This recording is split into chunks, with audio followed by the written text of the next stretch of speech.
My name is Judy Wheel. I oversee adult programming at the JCC, and I just want to say the partnership we have with Imprint has been phenomenal. And we want to thank you all for coming today. If anybody wants a tour of the building, let me know. We'll get it set up for you because if you've never been here before, it's really spectacular. There are a few refreshments back here and some water, and I'm going to turn this over to Rupa. Thank you. Thank you, Judy. Hello, everybody. It's so nice to see you. My name is Krupa Parikh, and I'm the Associate Director of Inprint.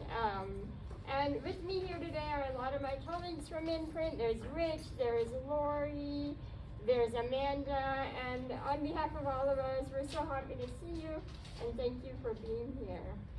And what an honor and joy to be here to celebrate the stories of the participants in this year's Inprint Senior Memoir Workshop here at the Evelyn Rubinstein Jewish Community Center in this new, beautiful building that we are marveling in. Some of us are seeing it for the first time. For those of you who don't know, these workshops with the JCC, as Judy said, have been running for 20-something years, and it's one of our favorite community programs. And this particular workshop that you're going to hear from the participants in today have been meeting in fall 2022 through this spring, and we're really excited.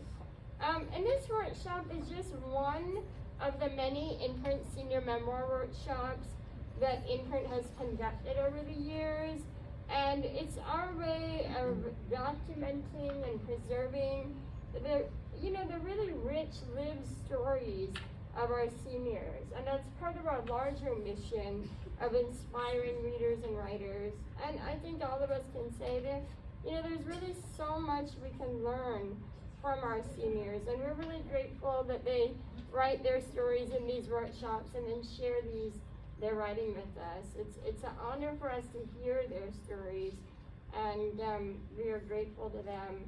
And just one of the things that's very unique I want to point out about these workshops in particular is they really empower, and I think a lot of the participants here will be able to share this, they really empower the workshop participants to write, shape, and tell their own stories in their own words and in their own style. And that's really what we want to keep doing. So we thank Judy and Morgan from the JCC who keep inviting us here year after year. And today, I just have to say this, today feels extra special to all of us at Imprint because although we were doing virtual Imprint Senior Memoir Workshop celebration readings during the pandemic, it's so nice to be back in person. This is our first celebration since fall 2019. And yes, thank you, that is something to applaud. Just a quick note for those of you who may be hearing the name Imprint for the first time. Imprint is a nonprofit organization. We were founded in 1983. As Judy said, we're celebrating our 40th anniversary this year, and we conduct different programs to celebrate creative writing all over Houston, and we serve about 15,000 people annually, and we invite you to learn more about our readings, workshops, community programs at our website inprint.org. You can also, for those of you who are on it, follow us on social media. We have many people here to thank, which is the last thing I'm going to do before I sign off. This workshop and celebration would not be possible, most importantly, to the Samuels Family Foundation and Bobby Samuels. We are so sorry that Bobby is not with us here today, but we know and we're so happy that she was in the workshop with several of you here today, and we know that she is grateful for that experience, but also that this workshop continues. So we're really happy to have her support for this continued program. The Imprint Senior Memoir workshops are also supported by Robin Angley and Miles Smith, and Inprint receives support from the Jerry C. Deering Family Foundation, Houston Endowment, the City of Houston through the Houston Arts Alliance, and the Texas Commission on the Arts. And although I said this earlier, I have to say it again, a big thank you to Judy Vale and Morgan Steinberg for continuously helping us administer these programs. Okay, now it's really, the people I want to thank are the seniors. They were in these classes weekly, and they participated and shared their stories, and we're grateful to all of you for your spirit, wisdom, and openness, which continues to inspire all of us. So now, before I go, I get to introduce someone we love at Inprint. We are endlessly grateful for Houston writer, teacher, Inprint board president, and our dear friend Mary S. Dawson.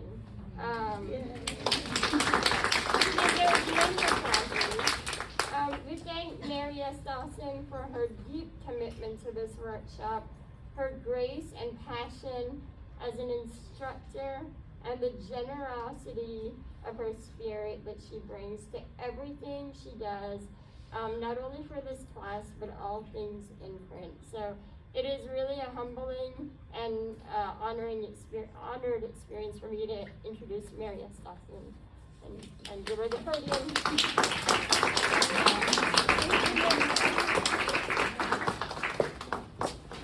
Hi, can you all hear me? Okay, I don't know if they can hear me either. Lynn, you're always honest. Lynn, it's a little soft. Okay. I don't know how to fix that, but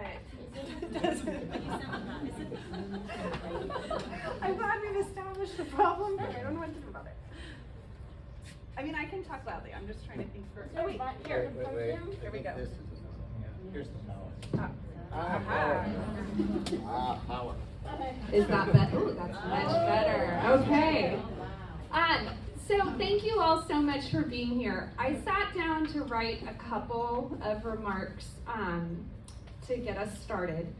And I broke every single rule that I have taught for the past year and a half to this class. I was sentimental, I was wordy, I used too many adjectives, I used too many adverbs.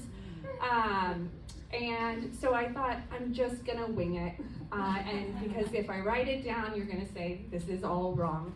But it's impossible for me to talk about this class without being a little sentimental and using too many adjectives and adverbs. The first time I walked into class with this group of people was last year. And I had a syllabus and I had an outline, and they very graciously and very promptly told me it was not gonna work the way that I had it set up. And they were exactly right. And I remember thinking, okay, like we're gonna work in this class. And they wanted to write more, they wanted to give each other more feedback, and they wanted some really serious and productive, constructive criticism, which as their instructor, I knew I had walked into one of the luckiest rooms in the city of Houston. This class has been an incredible gift to me. All of you have inspired me with your words, with your generosity to each other. Gosh, I'm getting emotional, but it has been a gift. And the gift that you have given me is nothing compared to the gift to your words to your families. And the fact I've been able to go on that journey with you has really been such a treasure for me. So thank you. And so with that, you all are about to hear some brief excerpts of some amazing writing. All of the students have an anthology. If the rest of you would like a PDF of that anthology, just let one of us know, Krupa or me or anybody, and we will get that to you. And you're gonna wanna read it all after you hear the excerpts today. So thank you for being here. Afterwards, please feel free to stay and tell everyone how great their work was. We have the room until 5. And we're going alphabetically backwards because Thelma is sick of being a Z in alphabetical order, which I completely respect. So thank you again, and a special thanks to the JCC and Inprint, which is my home away from home, and my favorite group of people. So, thank you. Selma, and sorry, just one bit of housekeeping. If you wouldn't mind just coming up alphabetically backwards, it's on the program. I'm not going to come up here and introduce every person. And everybody, please turn your phones off. This is probably too high. This is better. Is it on? Can you hear me? Yeah, that's perfect. Well, I'm the Z. I'm Thelma Zirkelbach, and I'm going to be reading from House of Memories. Air is not only made of molecules, but of memories. Danny Shapiro, Signal Fires. I imagine myself visiting the house on Summit View in Austin, where I grew up. My visit begins on our quiet one-block street. I pause at the curb, look westward, and see the yellow brick duplex on Hartford Road, and above its roof, the hazy outline of Austin's hills. I turn east and remember the time I ran away from home. At 5, it seemed the right thing to do. I carried my little navy purse filled with 11 pennies and managed to get 3 steps past our front yard before my plan fell through and I shuffled back home. Now, still at the curb, I smile at the memory of General, our German Shepherd. If my boyfriend and I were exchanging kisses in his car, General would stand on his hind legs with his front paws against the driver's side window and bark until we disentangled ourselves and got out. Such a good chaperone. Passing the weeping willow I loved to climb, I head down the walkway where my friends and I played hopscotch. Our unpaved driveway was filled with small pebbles, and we could always find the chalk rock to draw the hopscotch and then take turns hopping across it. I move up the 2 steps to our red-painted front porch. Although I couldn't have been more than 3 at the time, I can picture my father nailing the mezuzah to the doorpost of our house as the Torah decrees. My eyes travel along the length of the porch, which was long enough for me to practice roller skating. Around the corner is the side porch, which we deemed the coolest place in Austin in the summer. The year I ventured out, as I recovered from 3rd-degree burns, suffered my dress blew into a gas heater that set my crinoline petticoat afire, General would sit near me, somehow knowing he shouldn't put his paws on my lap as he used to. I stepped through the front door into the living room.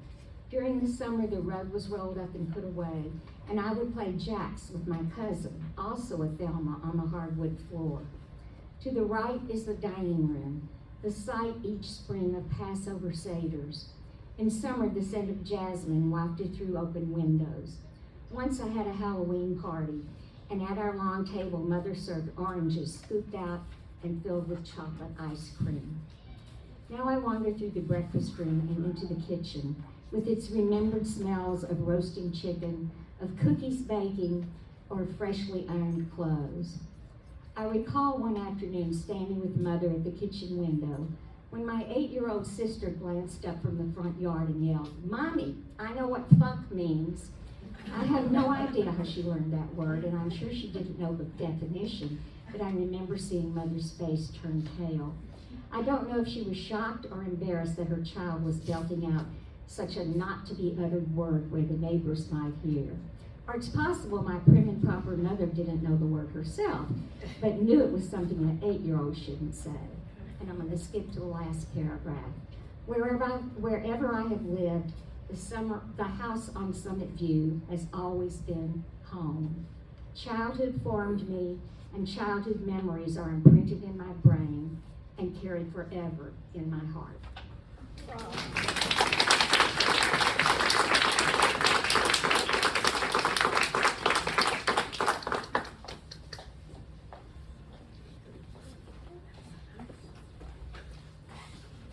You trip over that. I'm Helen Wills, and I'm going to read from my memoir, The Death and Life of My Father. Is this working? I can't tell. Yes, Okay. perfect. In the last months of our father's life, my brother Stephen traveled from New York to Houston every weekend. Dad was then living in a nursing home.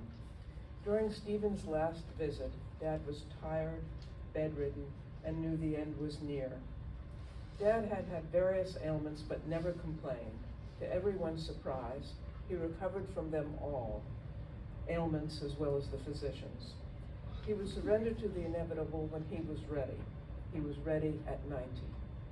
On what would be his last full day, Dad sat up in bed, put an arm around each of us, and told us he loved us. But who is the man who lived, and what did he teach us? As children, we did not know Dad well. He left at 5 a.m., returning after sundown.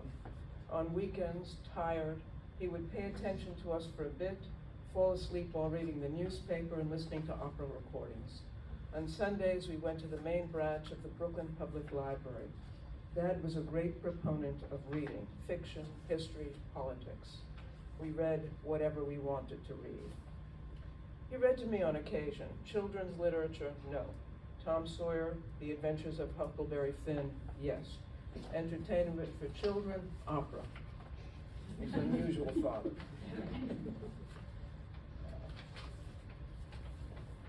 Dad encouraged independent thought. He and Mom must have had certain fears typical of their background and generation, but they didn't instill such fears in us. I suppose that they knew that we were perfectly capable of developing our own fears without any assistance from them. Neither fame, celebrity, nor material wealth meant much to Dad. He could be irascible if something did not please him, usually food-related. Nevertheless, prior to his escape from Methodist Hospital, where he resided for a few days during his late 80s, he sent his compliments to the chef. "It's hospital grub, Dad," I said to this man who spent his entire career in the food business, who was respected throughout the industry, and who supplied upscale restaurants, hotels, and the like with quality food, and who bitched if the butter wasn't up to par and the tomatoes weren't sweet. This was the man who, when I invited him to lunch at Houston's Four Seasons Hotel, where I frequently took clients, inquired of the waitress, "What is the first word in chicken pot pie?" "Chicken," she correctly replied. "Exactly," replied Dad. "And where exactly is the chicken?" Stephen and I sat through variations of these discussions in a variety of restaurants. We learned not to cringe. Dad was invariably right. After being seated, 3 knives sought the butter dish. Each emerged with a healthy serving of same, cholesterol be damned, and then traveled to 3 mouths. If the butter was of top quality, then the food would be good. Mom declined to participate in this particular activity. And so, as we stand at Dad's grave, surrounded by family, the living and the dead, we remember him, the lives we shared, the lessons we learned. I dread the lowering of the lid, the sound of the chains as it is lowered, the final thud as it is released and placed on Zad's coffin. My husband on one side of me, my brother on the other. The finality, this is it. We say the mourner's Kaddish. We perform the last mitzvah for our father. Stephen, my brother, takes a shovel of earth and places it on our father's coffin. He hands the shovel to me. I do the same. Then our spouses and any others who want to participate in the ritual, the deed that can never be repaid. Finally, his grandsons shovel until Dad is completely blanketed, and so we die, one generation following the next, through the annals of time, until all that remains is memory.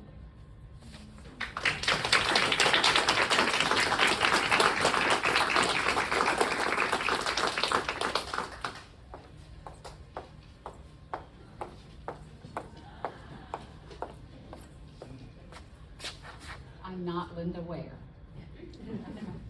My name is Marlene Shields, also known as Mamie to my kids over there. And I'm reading from Adventures in Teaching. I became a 5th grade teacher while in the 8th grade. Back in the 60s, Catholic parochial schools never had real substitutes. Why would they need them? Everyone knew nuns never got sick, but Mrs. Holt was one of the few lay teachers at St. Michael. She had jury duty, so Sister Carl Francis, after conferring with Sister Mary Elsie, told me I was teaching 5th graders for a whole week. I was thrilled. I loved school. All I had to do was follow the lesson plans. I loved how 30 students looked at me adoringly, since I was a cool 13 to their dorky 10. I loved how they eagerly raised their hands to answer questions. I loved how I had the power to reward them for their good behavior. But I really loved how they called me Miss Henderson. 8 years later, in 1972, I had my own classroom at Francis Scott Key Junior High in Houston. On my first day, I introduced myself to Principal Engel to request a day off for my wedding, which was 4 days later. He said, "We do not expect you to work on your wedding day." I remember being so relieved until I got my first paycheck. He had docked my pay, and when I returned to his office to question this, he literally threw the personnel handbook from his desk drawer at me, shouting, "Yes, I gave you permission to miss school, but I never said I was going to pay you for it." Stunned, I walked away with my tail between my legs. My next run-in with Mr. Engel was in the stairwell down the hall, where I was attempting to paddle Ivory Brown for disrupting class for the umpteenth time. I had no experience hitting anyone with a board, but I was instructed to do so to establish my power in disciplining my students. I made contact, but then Mr. Engel grabbed the wooden paddle from me and cracked it 3 times over Ivory's little skinny butt.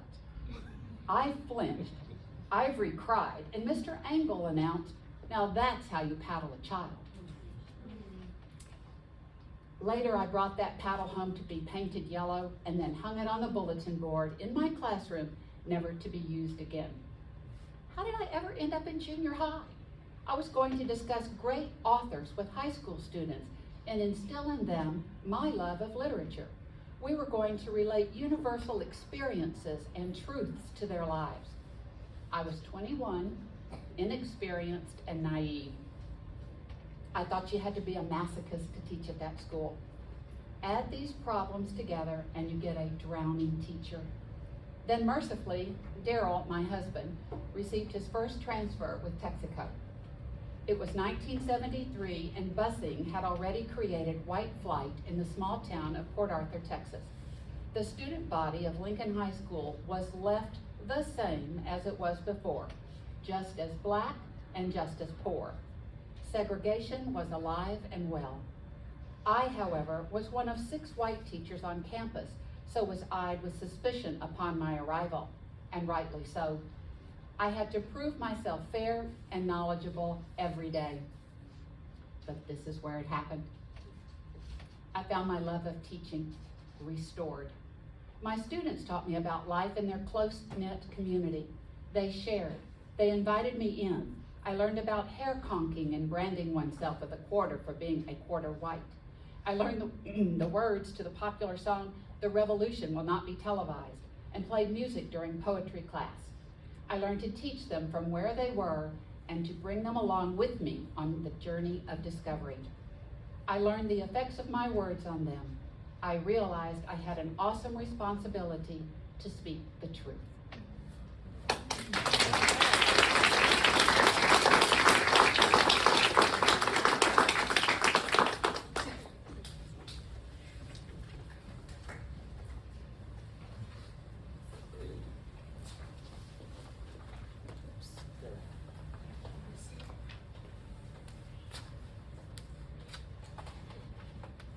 Hello. Yes, thank you. Good. My name is Aurora Russell, and I'll be reading from a piece I wrote called "Can You Sing or Dance?"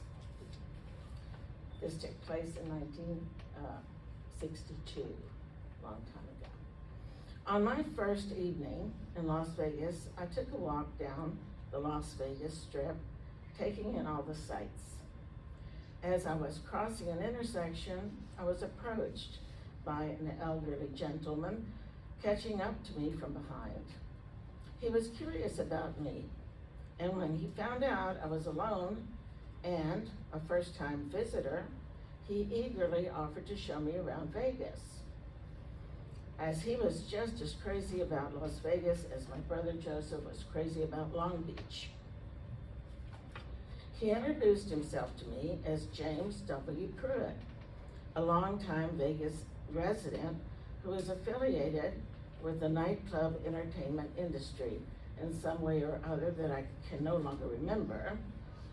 I naively accepted his invitation, believing it was rude to refuse it, and I wasn't one to hurt anyone's feelings. At a fierce pace, Mr. Pruitt led me into the most beautiful hotel casino I'd ever seen. I was awestruck at its glittery grandeur. There was a huge casino inside the hotel filled with gamblers, gambling. Bells and buzzers were sounding off everywhere. Pruitt gave me a handful of chips, placed me at a roulette table, and instructed me to wait for him there while he took care of business. I did what he said because I was very obedient. Rushing back, Pruitt led me up a short flight of nearby stairs to a private lounge where a small group of people were quietly drinking, smoking, and doing some serious gambling. We took a seat in beautiful upholstered chairs at a small round glass table for two. Pruitt leaned back in his chair, slipped off his shoes, and ordered drinks. I suddenly panicked. Oh my gosh, no, I forgot the chips you gave me. I left them at the roulette table, I said, shamefully pressing my fisted hand against my lips. Ah, was his reply, while lifting his left hand off the table in a gesture to quiet me. He was holding his cigarette between two fingers with that hand, and his gesture made the ash fall off the cigarette onto the table, which he quickly swept away with a flick of the wrist onto the floor. I could tell he felt very much at home here. It didn't matter that I forgot my chips, and that he swept cigarette ashes onto the floor, and that he had slipped out of his shoes. And this helped to relieve the tension I was feeling. I felt like no one was watching and no one cared.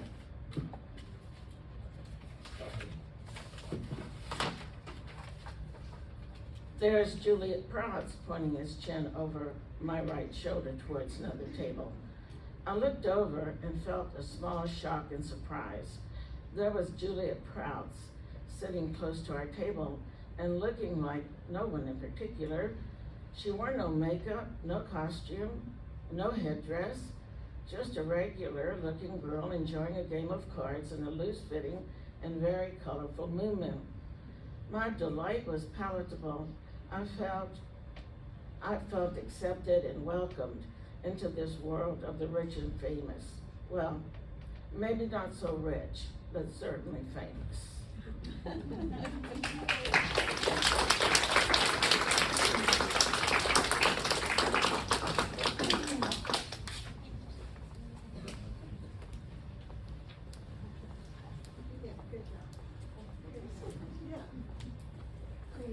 Oh, yeah, okay.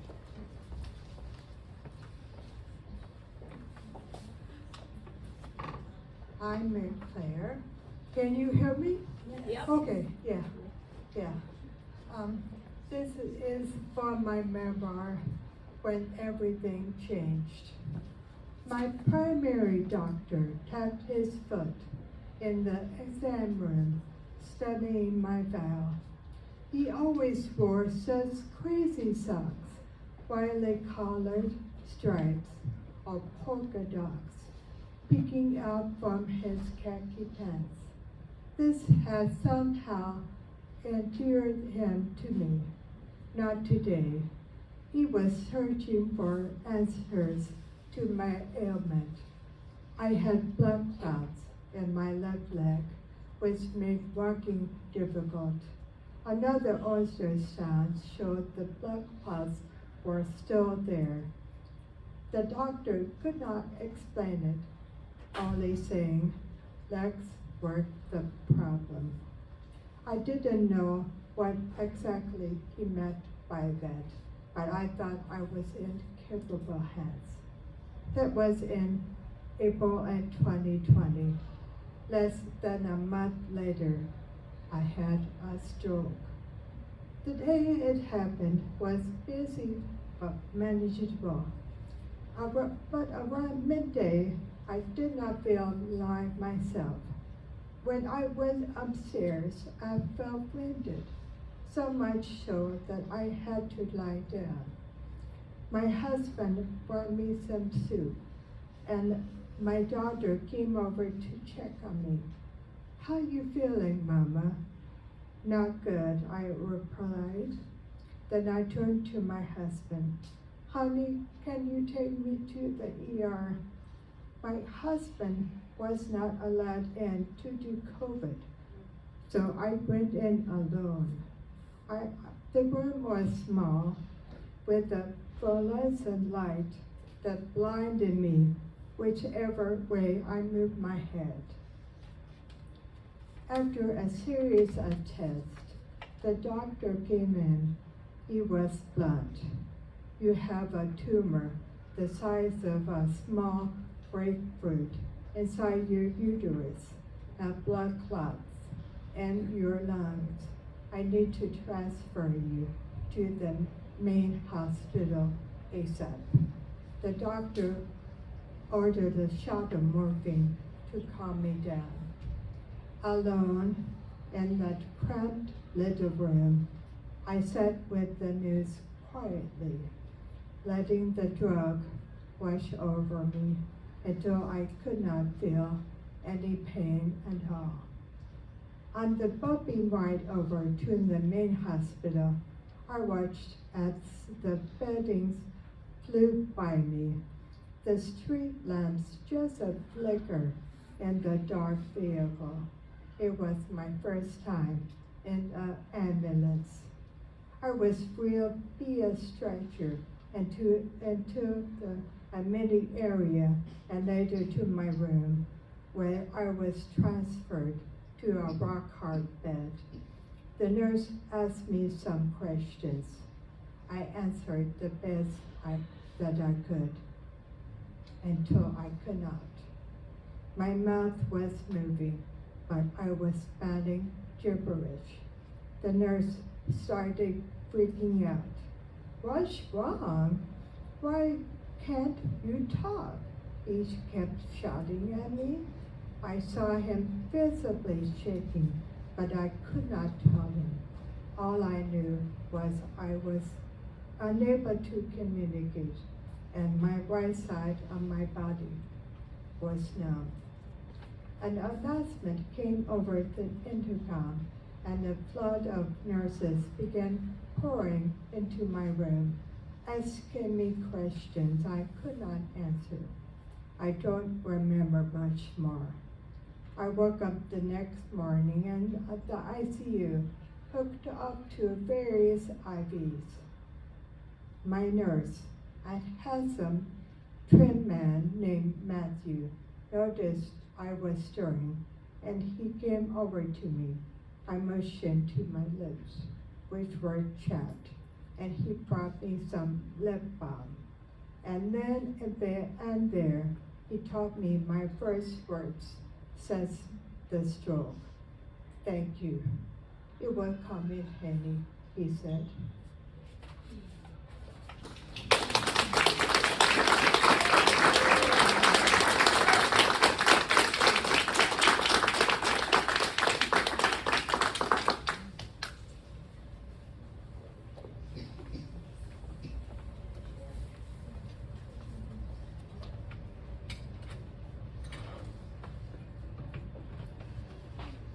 Hi, I'm Lynn Morstead, and the name of my piece is My Stuff. I love my stuff. It envelops me, holds me together, coddles me in a way that makes me feel securely tethered to my life. The art, the books, the furniture, the knickknacks, the photographs, the clothes, they are the threads that bind me to my memories, They give me physical touchstones that recall the voices, smells, sights, touch, and emotions that have defined me. I can hear my grandmother in the kitchen at the farm when I pull out the old enamel butter box from our fridge. You kids, don't forget to close the back door so the flies don't get in. The patchwork quilt lying on the chair in my reading nook reminds me of the love and care my mother put into every stitch of her sewing projects, as with everything she did for our family. The Minimalist blog arrives in my inbox every week. My cousin sends me a link and rave reviews of the art of Swedish death cleaning. Marie Kondo seems to have become a new verb. I feel pressure, both real and imagined, to let some of this go. We're staring at a move within 12 months into our co-housing home, 40% smaller than where we live today. This is real.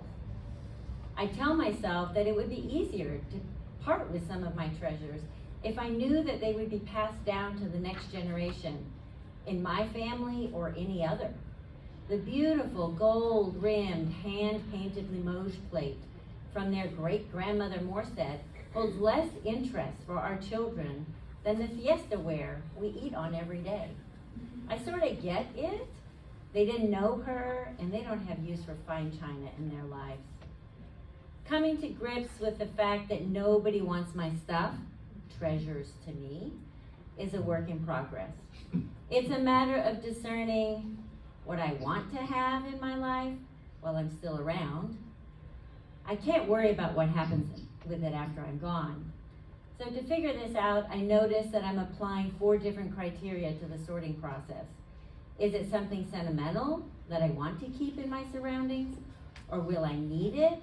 Or might I need it?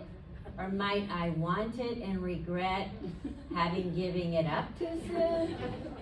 If I can jump these hurdles with a no, no, no, and no, then out the door it goes. I'm in a continuous loop. First, I read tips, make to-do lists, get inspired. Then second, enough of that navel staring, spring into action, tackle some drawers, CDs, books, shelves, maybe even a closet. Then third, the torturous, actually getting rid of it and out of my house step via Goodwill, gifting, Facebook, Marketplace, etc., etc. And then fourth, reflections on mixed feelings of relief, sadness, lightness, and weariness, then rinse and repeat. It's become something akin to an archaeological dig at our house. Kip and I work together some days.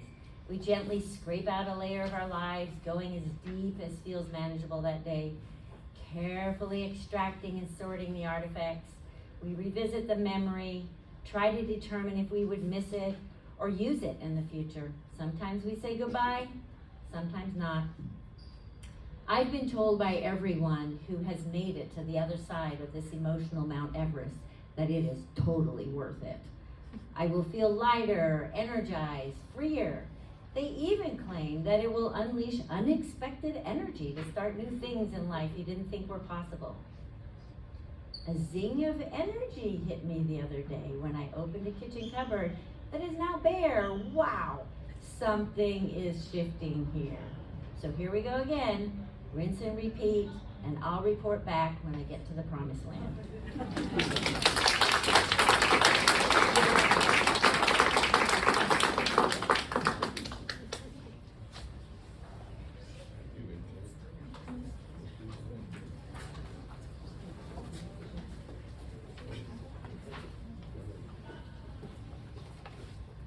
Hi, my name is Wendy Levine, and I'm going to read from my piece, To Stagger. I have a complicated relationship with the verb stagger. The dictionary definition is to walk or move unsteadily as if about to fall.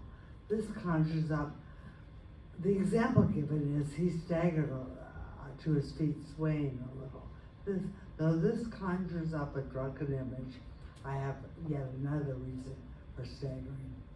In my early 20s, I lived in a 3rd floor walk-up above a pub and butcher. I began my career as a photographer's assistant, and by age 25 was the first female photographer at the largest second largest advertising studio on the East Coast.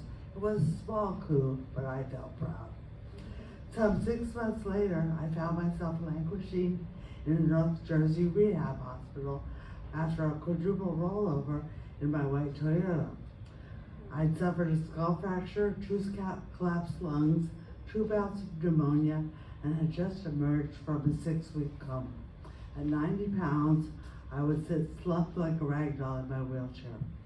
Oh, how I hated that chair. I was treated as less than intellectually while in it. While waiting for elevators, strangers would chat to the person pushing my chair, but never with me. Doctors also did this. After expressing my desire to attend grad school, one doc turned to my mother like it wasn't there and suggested she simply humor me. So I was determined to walk again. First I practiced between parallel bars, then with therapists holding my waist. Since I stumbled often during this rehab, I found the perfect use for the word stagger. Because I looked like a drunken toddler, I called these early attempts staggering. My hospital stay seemed interminable.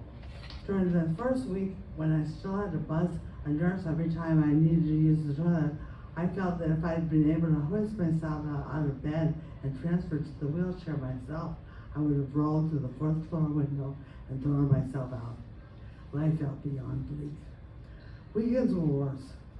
Staff was leaner and there were no group activities. This meant hours of monotony, even if broken up by a visitor.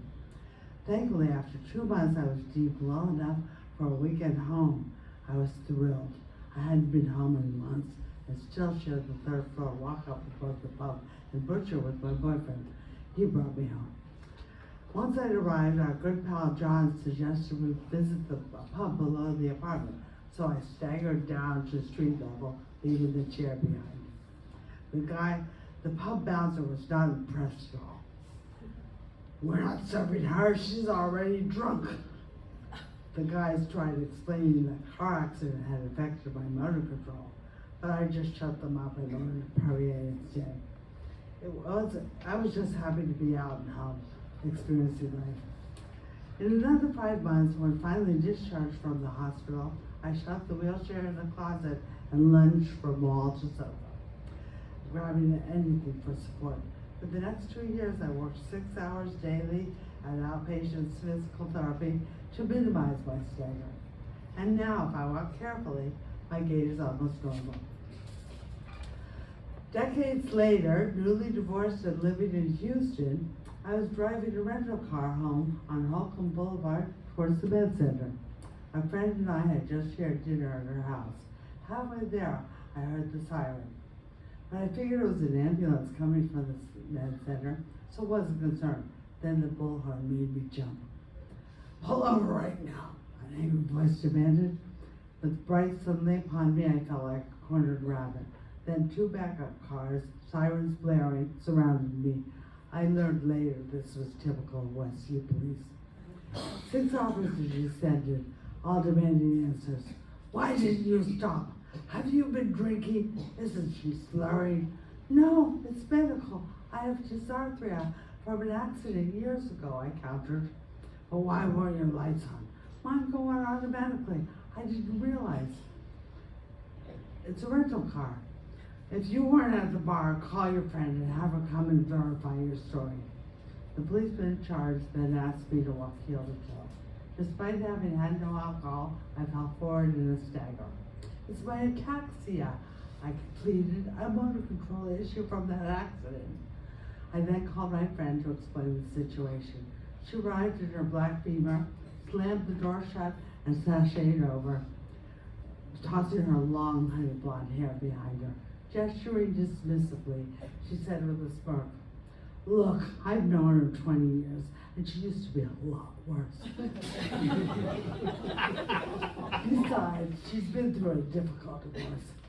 Relief flooded through me when the officer then said, "Look, I don't know how your divorce was, but I won't write you a ticket this time. Just go home and pour yourself a stiff drink."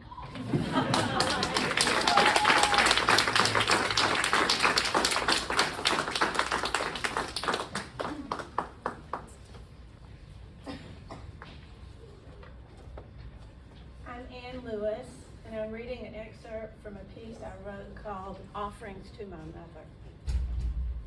When I was in elementary school, the cafeteria served cheeseburgers every Friday. It was a constant every Friday. I noticed how almost everyone ate the burgers, but no one ate the cheese. It was thrown away into enormous metal trash cans on the way out of the cafeteria. That bothered me. It was a waste. Why not take the cheese home to Mom, who would surely appreciate it? So I stood at the trash cans one Friday and I collected all the American cheese slices before the kids threw them away. I was so proud heading back to my classroom with my stack of neon orange cheese wrapped in a napkin. Imagining how happy Mom would be. What I didn't realize was that I was leaving, sorry, a little shaky. I was leaving a trail of cheese behind me all the way down the hall. Gretel with her breadcrumbs. That is when I received the nickname Annie Cheese. I don't remember if I ever told my parents the story or if any of the cheese survived the walk and made it home. I only remember the getting of the cheese and the nickname. Mom was in my thoughts again when I was playing with my best friend one day at recess and noticed a lot of wild onions growing on the playground. I thought to myself, my mom would like those for salad, and she wouldn't have to go to the store, and they would be free. Mom was always shopping for bargains. My friend and I pulled up some big bunches, wrapped them in wet paper towels, and stored them in our lockers. As the day heated up, can you imagine? So did the onions, and so are my hands still shaking. Makes me so mad. That's okay, we'll keep going. But you gotta see what happens. I don't remember if someone squealed or if we owned up, but we were identified as the criminals and sent to the principal's office. When interrogated, my friend threw me under the bus, saying it was all my idea. As an adult, she became mayor of our small town. Not all of my offerings were food related. Over the years, I wooed my mother with a series of cat brooches and greeting cards. She loved cats. Scarves, handkerchiefs, and socks adorned with art by her favorite artist, Gustav Klimt. Nothing ever quite hit the mark. She wasn't the best about accepting gifts gracefully. On Mother's Day one year, my husband and I visited my parents, bearing gifts for Mom to celebrate the day. The cookies we offered, homemade from the farmer's market. My son said, do this. She said, were meh. The clever little book about punctuation, perfect for my professor mother, I thought, written and illustrated by one of our friends, was unsatisfactory, not a real book. She said she knew she sounded ungrateful, but that didn't seem to stop her. Reaching for straws, I asked her if she'd received my Mother's Day card sent earlier in the week. Her response was, yes, I did. I loved Kay's card, referring to my younger sister. We wanted to take her out to a special place that day, but she had other ideas, insisting we go to McDonald's so she could use her 49-cent coffee coupons. Well, at least the place wasn't crowded. I don't think anyone else brought their mother to McDonald's on Mother's Day. Ew. Sorry, guys. Now at the end of my 60s, I'm still trying to figure out what compelled me to keep trying to win my mother over with gifts. My offerings of food were obviously very primal. She had fed me, so I would feed her. Or maybe the gifts were just a ploy for her attention, an ongoing competition with 3 siblings who had a working mom. I'm still not sure. These days, even though I no longer need to think of ways to please my mom, she died last summer, I still keep looking for that perfect gift. A favorite book, an extra sparkly necklace, a large jar of pickled herring, something that will finally win her heart.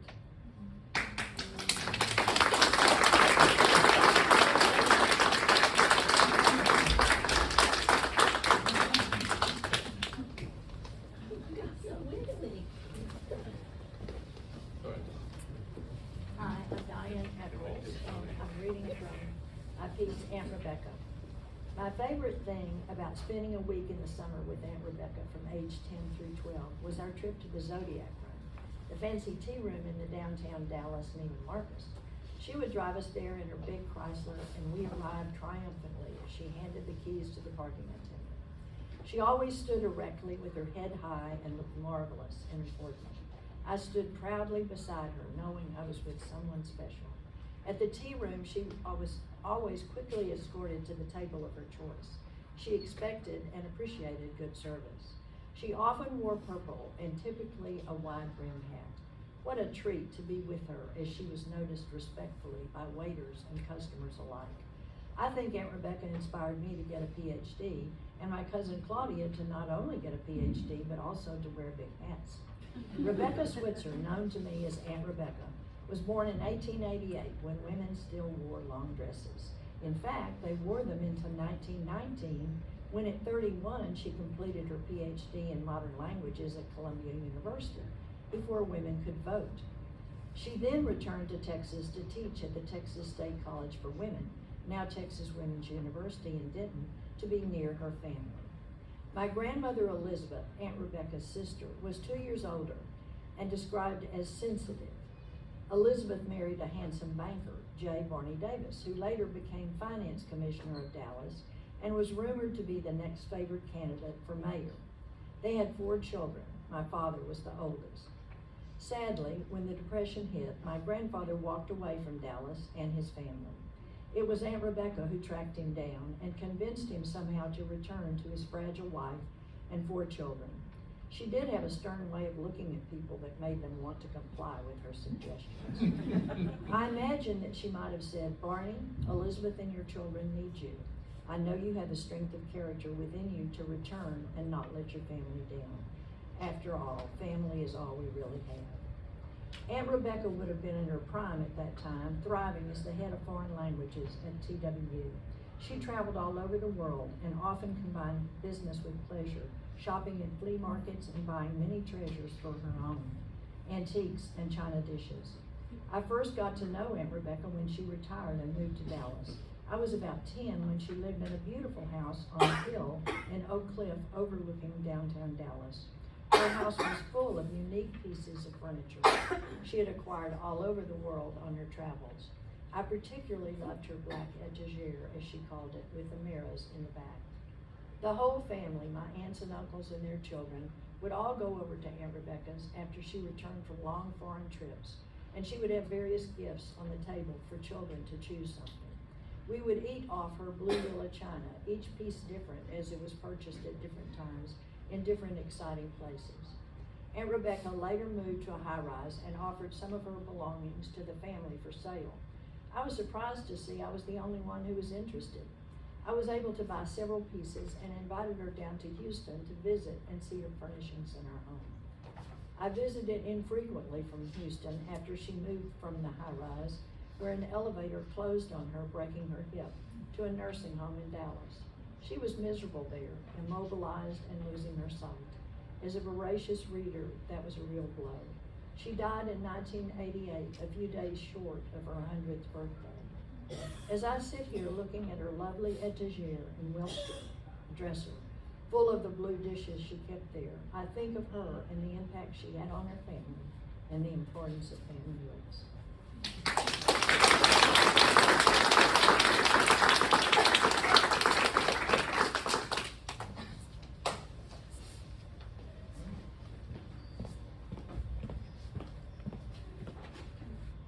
Hi, I'm Christine Attar, and I am reading from a piece that I wrote based on my great aunt Effie's diary from 1918. It's called Blue Effie. Euphemia and George sat on the backyard swing. The moon poured its cool light upon the scene. Everyone else in the family had gone to bed, except the family dog Trooper, who was chaperoning the couple. Effie turned her soft round face and blue eyes toward George. He smiled benevolently and took her hand in his. "Effie, you and I have been seeing each other for several years now. You know I have to report for military duty tomorrow. I will be stationed not far away, near New York City, but I don't know when we will meet again. I'm very fond of you, and I want to give you a promise for our future together. He reached into his pocket and produced a small blue box. Effie opened it to find a diamond ring, sending icy sparkles into the moonlight. She caught her breath. "Oh, George, you have made me the happiest girl in Boston tonight." She leaned into his waiting lips and they kissed softly, a message from one heart to another. "I should go now. It's late and I have to leave very early in the morning. I wish you farewell until we meet again." Effie dreamed of the day that she and George would be reunited. She wrote him every day, sometimes twice. She longed for his letters, meeting the postman for his morning and evening deliveries when she was at home. George wrote, "I miss you, Effie, your warm smile and pretty blue eyes. Things are quiet here at the port of New York. We're making sure no enemy spies or ships land near our most important city." Effie wrote back, "George, you cannot know how much I miss your company and how I cannot wait until you are back in Boston so we can be together forever." George's letters soon started to report more news about his posting. "You know, I cannot talk about what we're doing here, but I have to admit, even in wartime, New York City is a fantastic place, much livelier than Boston. There are still shows and music. I can attend a restaurant or speakeasy any night that I'm free." This news made Effie a little nervous, so she wrote back, "Dearest George, it's true that things are a little quiet here in Boston these days, but you know we are all supporting the soldiers and the war effort here at home. Please come back to me as soon as you can." The war dragged on for months. George remained posted in New York City. Effie wrote, "I'm so happy that you're not being sent overseas. We're hearing terrible stories from the European front. Take care of yourself and write soon." But George did not write soon. His letters straggled into the Dorchester house, reporting only the weather and general news topics. Effie continued to write regularly, but a dark sense of foreboding weighed upon her, especially at night, as she lay next to her sleeping sister. Maisie was joyful these days, as she and Fred were planning an October wedding. Although Effie was happy for Maisie, it only highlighted her missing fiancé. Effie waited in vain for word from George, but she kept up her spirits as best she could. She sewed her own clothes, dressed well, and adopted a cheerful face. One day she returned from work wearing a navy suit with a long skirt and a matching jaunty hat. She was humming the popular tune, "Pack up your troubles in your old kit bag and smile, smile, smile." She entered the kitchen through the screen door, and her mother said gravely, "Effie, I think you should sit down." Effie sat with Trooper at her feet, her happy mood gone up in smoke. "I received a letter from George today, out of the blue," her mother said. "He had some bad news for you." "Is he all right?" asked Effie with a shudder. "Yes, he is fine, but he's made other plans for his life. He's married another woman and will be staying in New York after the war is over. He's sending you a letter too." Effie slumped down in her chair, the color drained from her face, from her future. She felt enveloped in a fog, cold, damp, and numb. She dragged herself upstairs and lay on her bed, too sad to cry. An hour later, Maisie came in with a bowl of soup. "You should eat something to keep up your strength," she encouraged. Why should I? My life is ruined. 26 years old, no husband, no future, nothing but this useless ring." Effie threw the box across the room. Maisie sat on the bed and stroked her sister's brown hair as Effie finally broke down in sobs. "Oh, Maisie, I am so blue, so blue." Eventually, Effie and Maisie came up with a plan for the ring. Mr. Kennedy gave special permission for it to be sold in the jewelry department at the store. It brought in a small amount, and Effie kept the cash. On a bright, windy day, the sisters took a walk to the beach. Effie carried a packet of many letters from George, tied with a ribbon, including the last one she received. Under a sapphire sky, at the edge of the sandy shore, she ripped the letters, one by one, into shreds and let the wind carry them far, far away, past New York and out across the cold blue Atlantic.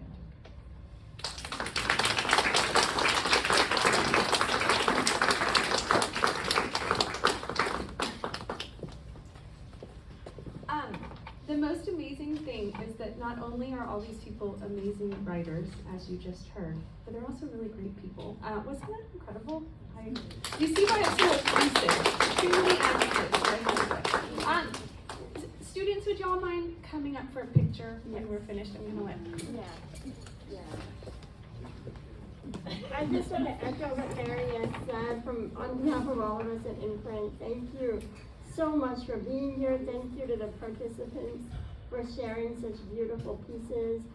If any of you in the audience want an anthology emailed to you, you can come talk to any of us from Inprint and we'll email it to you tomorrow.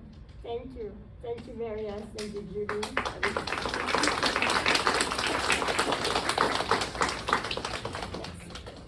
You should get photos. Yeah. Get up, get a cookie.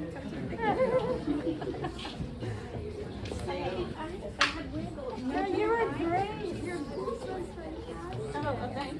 The wiggles are so amazing. Yeah. So where do we have the, Oh, did I not give you one? I'm sorry.